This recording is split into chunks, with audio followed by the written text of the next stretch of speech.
Oriéntese, programa periodístico de opinión desde todos los municipios de Antioquia. Buenas amigos y amigas de Orientes, estoy con el hombre polémico de la negociación con las FARC, estoy con Jesús Santrich. Comandante, ¿qué opina usted de lo que pasó en La Habana? ¿Qué fue la negociación que se hizo con las FARC?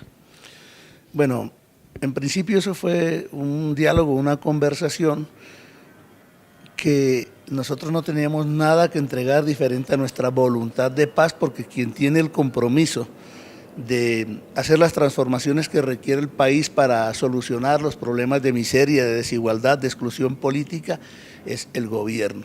Entonces, eso fue lo que fuimos a hacer, a conversar para ver cómo se resuelven los problemas estructurales que tiene el país para resolver por lo menos las necesidades básicas insatisfechas de la mayoría de la población colombiana. ¿Y cuáles son esas necesidades básicas insatisfechas que tiene la población colombiana? Son 50 años acumulados de deuda social que tiene el Estado. Ahí usted meta educación, salud, vivienda, vialidad, conectividad, lo que está en los 14 paquetes de inversión que, por poner un caso, está en los PEDET, en los programas de desarrollo con enfoque territorial, pero también había que resolver asuntos relacionados directamente con las víctimas. Había que resolver toda esa victimización que fundamentalmente ha hecho el Estado en esta larga guerra, en esta larga confrontación. A usted lo han puesto como la persona que le pone piedritas al zapato. ¿Por qué? Calumnias de la oposición. Yo siempre digo la verdad, siempre trato de que si vamos a trazar una ruta sea de manera asertiva, no irnos por la rama, sino directamente decirle a la gente cuáles son las posibilidades que tiene en este proceso que se ha abierto, que de la retórica se pase a la práctica. ¿Y qué piensa usted de esa oposición que hoy tiene polarizado este país? Bueno, polarizado el país, hay una parte de la clase política colombiana, pero en su conjunto el bloque de poder dominante pienso que le hace falta voluntad de paz, incluyendo al gobierno. Todavía todo se ha quedado en la palabrería. Lo que tenemos como acuerdo son promesas, y si eso no tiene concreciones prácticas, pues obviamente son promesas vanas. Un país donde el 70% de la población vive por debajo de los niveles básicos de la pobreza absoluta, ¿cree que puede encontrar la paz a través de una negociación? Si lo que está pactado se cumple, yo creo que se puede dar un gran salto hacia adelante, se puede generar una amplia plataforma desde la cual se puede comenzar a construir la paz, porque como dije hace un momento, las necesidades básicas insatisfechas y la deuda social por parte de un Estado cuyo bloque de poder dominante es absolutamente mezquino son enormes. Entonces esto no se va a resolver de un día para otro, por lo menos deben pasar unos 10 o 20 años para comenzar a resolver esa enorme brecha, por ejemplo, que hay entre la ciudad y el campo, no queriendo decir que en la ciudad las cosas estén bien. De hecho, el gobierno trazó una línea roja y no quiso tocar uno solo de los problemas urbanos que tiene el país, entre ellos lo de la miseria misma que hay en las ciudades que concentran alrededor del 70% de la población y naturalmente la mayor parte de los problemas y las contradicciones sociales que existen. Entonces pienso que si se cumple el acuerdo, si se da el cumplimiento de aquel principio de pacta sunt servanda, que los pactos son para cumplirlos, creo que se puede dar un gran salto hacia adelante, pero yo dudo mucho de que eso vaya a darse. ¿Quiere decir eso que ese 10% de la población que ha acumulado en este país, fruto de la guerra, fruto de muchas cosas, la gran riqueza, debe soltar parte de su riqueza para que este país adquiera cierto equilibrio?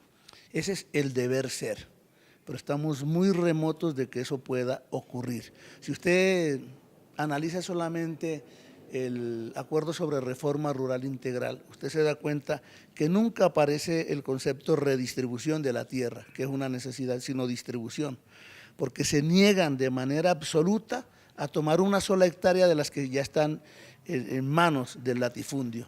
Aquí en Colombia nos damos el lujo, o se dan el lujo quienes tienen el poder en sus manos de colocar alrededor de 40 millones de hectáreas de tierra en manos del latifundismo ganadero. Eso es más de un tercio del país. Eso es una barbaridad. Yo he insistido mucho en que mientras en Colombia el índice Gini de la propiedad en el campo esté en el orden del 0.89, ese es el reino absoluto de la desigualdad. Eso no sirve ni para que se desarrolle el capitalismo. Entonces esos son asuntos que tienen que cambiar.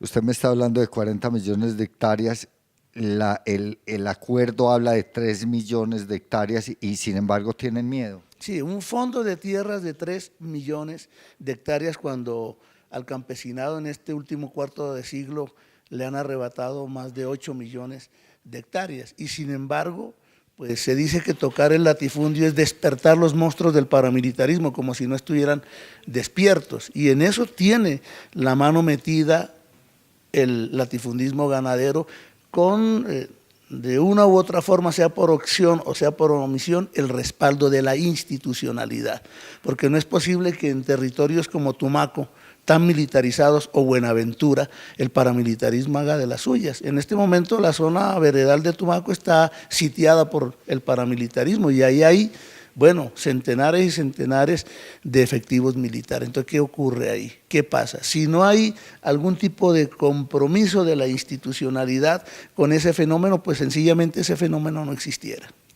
Es decir, que el Estado tiene que recuperar, fruto de esta negociación, la institucionalidad en las zonas donde las FARC operaron históricamente, un poco fruto también del desalojo de un Estado que no era participante de la sociedad. Pero es que no es recuperar la institucionalidad, es sanear esa institucionalidad que está necrosada.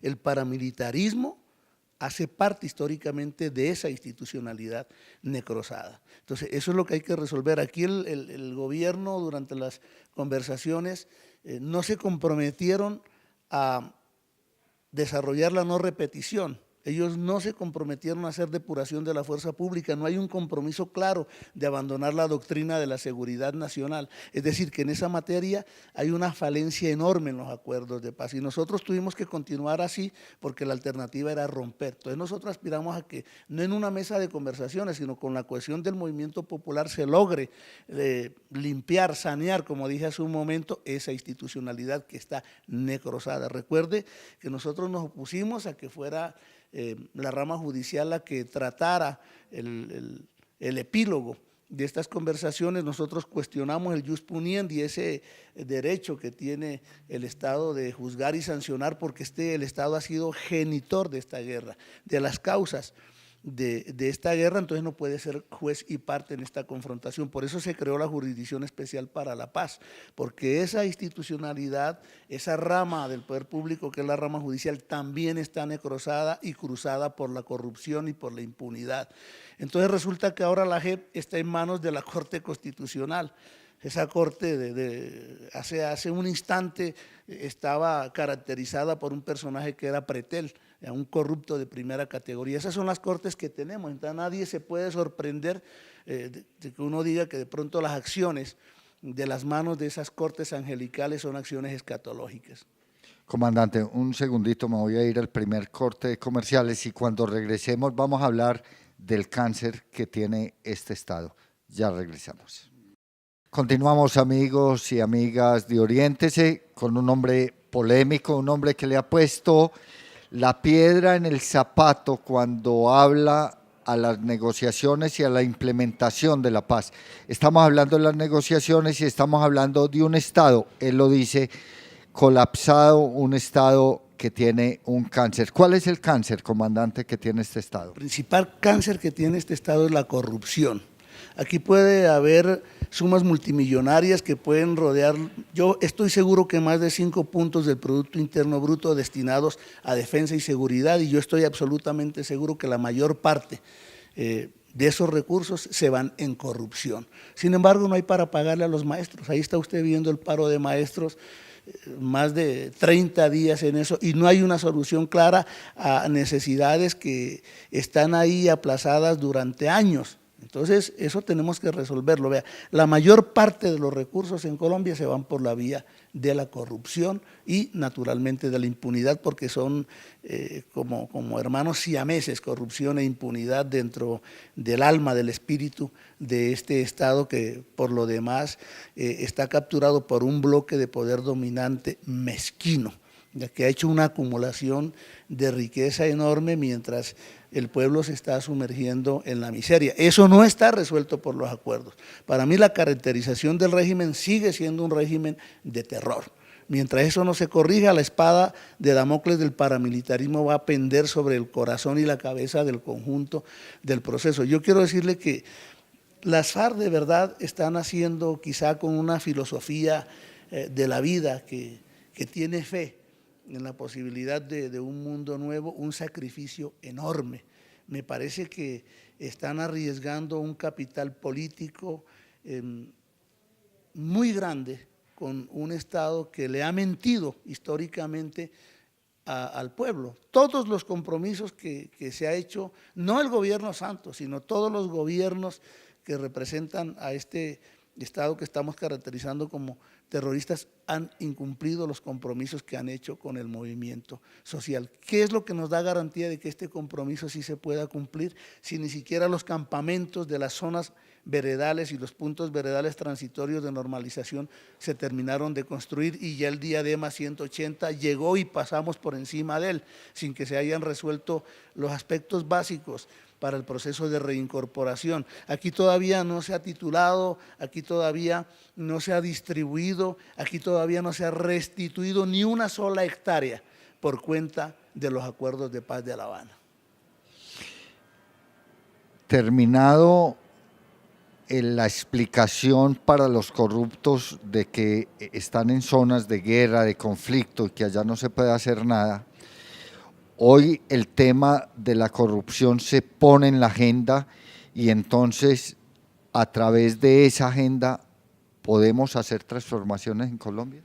Bueno, aquí la excusa de que no se hacían inversiones y no se hacía desarrollo social por la presencia de la guerra, yo creo que queda eliminada, porque en gran parte del territorio nacional hacía presencia las FARC, que era con quien el Estado confrontaba. Todavía hay rebelión armada en Colombia porque el hecho de que nosotros hayamos firmado la paz no quiere decir que se clausura la rebelión.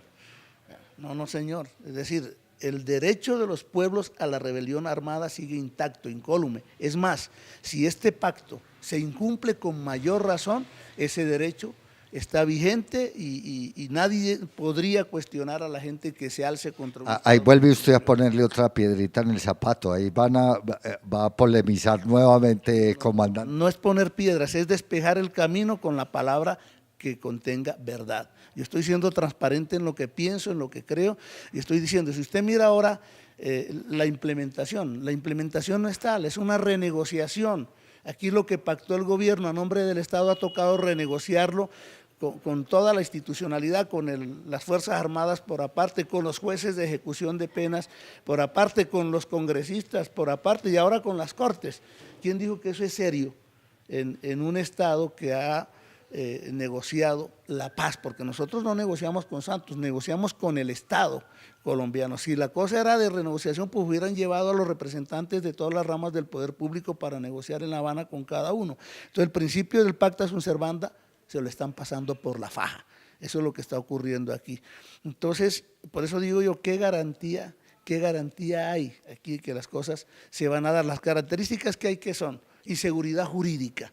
La amnistía que está en vigor desde el 30 de diciembre ha sido la amnistía más tramitada del mundo, como para mandarla a replay, Guinness Record, porque después de lo que se acordó en La Habana se hizo una ley de amnistía más detallada que el acuerdo y luego un decreto para fortalecer esa ley que es casi un código de procedimiento penal, después una resolución presidencial dizque para fortalecer el habeas corpus. ¿Eso qué es? Y no obstante, ni la cuarta parte de los beneficiarios de esa amnistía han sido pues gratificados con un resultado positivo en ese campo. Y la Jurisdicción Especial para la Paz está en manos de la Corte. La Corte tiene una correlación específica en el que el peso está en contravía de lo que se acordó. Estoy hablando de la Corte Constitucional, pero además hay inseguridad personal. Aquí de noviembre para acá hay más de 150 líderes populares asesinados y todavía se dice que no hay sistematicidad. Es decir, aquí hay negacionismo de parte del Estado. No solamente eso, sino que dentro de ese cúmulo de muertos, estoy hablando solo de noviembre para acá, ya hay guerrilleros, ya hay milicianos y familiares. Recuerden lo que pasó en Amalfi, 4 familiares de guerrilleros, una niña de 14 años degollada por el paramilitarismo, y son zonas militarizadas. Y la inseguridad socioeconómica, todavía estamos en el plan escalón, es decir, la casa en el aire. Nosotros no sabemos dónde el día D+240 los guerrilleros van a plantar una mata de yuca. Esa es la triste realidad que tenemos en la implementación. Aparte de que este es un proceso desfinanciado, ni el presupuesto de 2017 ni el Plan Nacional de Desarrollo están destinando un solo rubro para la paz, y lo poquito que hay lo define el gobierno, dónde lo invierte o dónde se lo roba. Comandante, me voy a ir al segundo corte de comerciales y cuando regresemos vamos a tratar de concluir este programa. Ya regresamos. Continuamos, amigos y amigas de Oriéntese. Vamos a tratar de concluir este programa con Jesús Santrich. Como ven, un hombre que no tiene gárgaras para decir lo que piensa de la negociación, de la implementación. Y comandante, yo he estado en varios de las zonas, por ejemplo Santa Lucía, 180+1 todavía no está, los guerrilleros siguen durmiendo ahí en sus cambuches de plástico. Acompañé a Pedro Baracutao en el Frente 34 para tomarse todavía sin terminar la zona. Y en Anorí, por ejemplo, siguen estando a un lado de la carretera las obras que están haciendo y al otro lado los guerrilleros. ¿Cómo hacer para que este país, para que la opinión pública de este país crea en los acuerdos? Oiga, usted me dice polémico y que yo coloco piedras en el camino. Yo recuerdo un personaje que se llama Simón Bolívar que decía que la verdad es la mejor forma de persuadir. Y yo creo que nosotros debemos dejar de estar poniendo acciones en escena. Estamos siendo muy teatrales en lo que ocurre. Yo creo que hay que hablar con la realidad. Esto no va bien, por eso se hizo la reunión del 29 de mayo y hay un acta donde nuevamente se vuelve a hacer compromisos y que en estos 20 días el gobierno supuestamente iba a cumplir con su parte. 20 días no son suficientes, estemos claros. Yo estoy absolutamente seguro que el día 20 de este mes no va a ser posible hacer la dejación total de las armas. Las armas es lo único que tenemos nosotros para negociar, que es la palabra que usted ha utilizado. Después de que nosotros depositemos el último fusil en los containers de la ONU, nos dan una patada en el derrier. Eso es lo que va a ocurrir, es lo que está ocurriendo con los educadores ahora. Es decir, ¿dónde están las soluciones? Para creer hay que dejarnos solo de decretos y leyes y actos legislativos, de eso estamos cansados. La Constitución del 91 habla de un estatuto de la oposición que 26 años después todavía no existe. Entonces aquí podemos hacer todas las normas del mundo y eso está bien, la implementación normativa, somos un país santanderista y leguleyo, pero la población objeto de estos acuerdos quiere ver cosas tangibles. ¿Dónde está la vialidad? ¿Dónde está la conectividad? ¿Dónde están los centros de salud, las escuelas para el campesino, para la gente pobre? ¿Dónde están las soluciones de vivienda, la tierra? Entonces aquí debe haber un cambio de mentalidad, de actitud de parte del bloque de poder dominante, de los ricos de este país. Aquí hay que redistribuir el ingreso, aquí hay riqueza suficiente para que no haya pobreza ni miseria. Entonces yo no quiero ser el capitán del pesimismo, yo soy optimista, yo no tengo convencimiento racional, sino fe si se quiere. Y estoy dispuesto a entregar la vida, como todos mis compañeros, para que esto salga adelante, pero no hay razones fácticas, concretas, materiales que te indiquen que esto va a salir bien. La única forma de que el país crea en en este proceso es que se vean acciones concretas, prácticas, soluciones para la gente. ¿Dónde está la tierra para los campesinos? ¿Dónde está la restitución de lo que le fue arrebatado por los grandes proyectos macroeconómicos que hay aquí? Aquí el país está entregado a las transnacionales. Aquí, en vez de querer una reforma rural integral que devuelva la tierra al campesino, quieren pasarle el cuchillo por el cuello a la ley 160 del 94. Aquí se quiere destruir las unidades agrícolas familiares, aquí se le quiere dar cabidas a las sidres. Eso fue la renegociación ahora del acuerdo sobre tierras que hubo con el gobierno. Hasta hicimos un escándalo para que, ¿cómo se les ocurre que entonces ahora el acceso a usos de la tierra pueden caber personas o empresas que tengan de 700 salarios mínimos para adelante? Hombre, ya aquí hay suficiente acumulación de tierra por parte del latifundismo. No podemos seguir pensando en que hay que seguir extranjerizando la tierra. Venga. Eso hay que acabarlo. Venga, comandante, no soy yo el que digo que usted le pone piedras en el zapato a este proceso. Son los enemigos de la paz. ¿Qué piensa de eso? Pues los enemigos de la paz pueden ser los que no están en el gobierno, pero dentro del gobierno y dentro de la institucionalidad también hay enemigos de la paz. Yo sé que hay gente que quiere, el presidente puede tener voluntad, se le puede reconocer por lo menos que en palabra ha dicho que va a cumplir hasta con la última coma y el último punto. Bueno, uno debe partir de un criterio de que esto se va a dar, pero como esto no depende solo de un presidente, sino del poder permanente en este país, y a quien yo no le veo voluntad política, ese poder permanente, a quienes tienen el poder económico. Que son los empresarios. ¿Dónde está el compromiso del empresariado? Que se vea el compromiso del empresariado. Entonces aquí se estigmatiza, aquí se demoniza y ahora hay toda una ofensiva contra un acuerdo que lo que en el fondo ha pactado son migajas para la gente. Ahí no hay mayor cosa, de las 100 propuestas mínimas para la transformación en el campo no hay ni el 10%. Lo mismo en los temas de participación política. Aquí nosotros dejamos 42 salvedades que lo único que indican es que aquí debe abrirse un camino constituyente. Si aquí no se le da el manejo al constituyente primario, al pueblo, para que haga las transformaciones estructurales que necesita este país, no va a haber paz. El simple acuerdo que tenemos es una plataforma que, de cumplirse, sirve para dar un paso hacia adelante. Por aquí las transformaciones deben ser estructurales, por eso es necesario un camino constituyente, un gobierno alternativo. Una última pregunta, comandante, después de haberme hablado de por qué no, usted me ha dicho, sin embargo, estamos convencidos de que este es el camino y lo vamos a hacer. ¿Es posible lograr transformaciones en este país por la vía política sin que los empresarios estén comprometidos con un país polarizado? ¿Usted cree que es posible llegar a esas transformaciones que quisieron alcanzar con las armas vía votos, vía movimiento social? Bueno, el comandante Manuel Marulanda y el comandante Jacobo Arenas pensaban que el destino de Colombia no puede ser el de la guerra. Por eso en nuestra estrategia, desde los orígenes, se ha trazado una vía insurreccional, pero también una vía política. Y en esa vía, que hace parte estructural de nuestro pensamiento, de nuestra ideología, están las conversaciones por la paz. Si no creyéramos eso, no estuviera pactado como un propósito estratégico.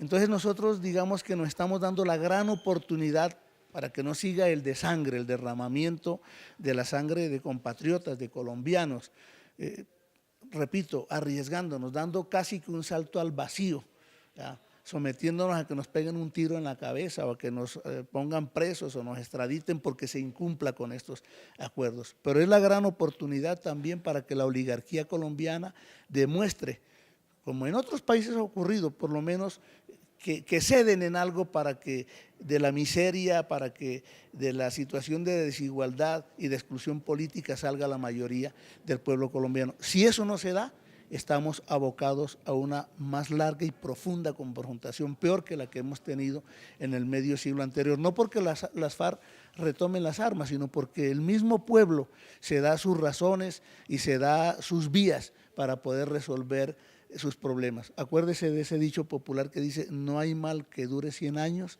ni cuerpo que lo resista. Amigos y amigas de Oriente, podríamos quedarnos otra hora, otras 2 horas hablando con este hombre polémico que dice la verdad, polémico que pone piedras en el zapato para mirar hacia el futuro.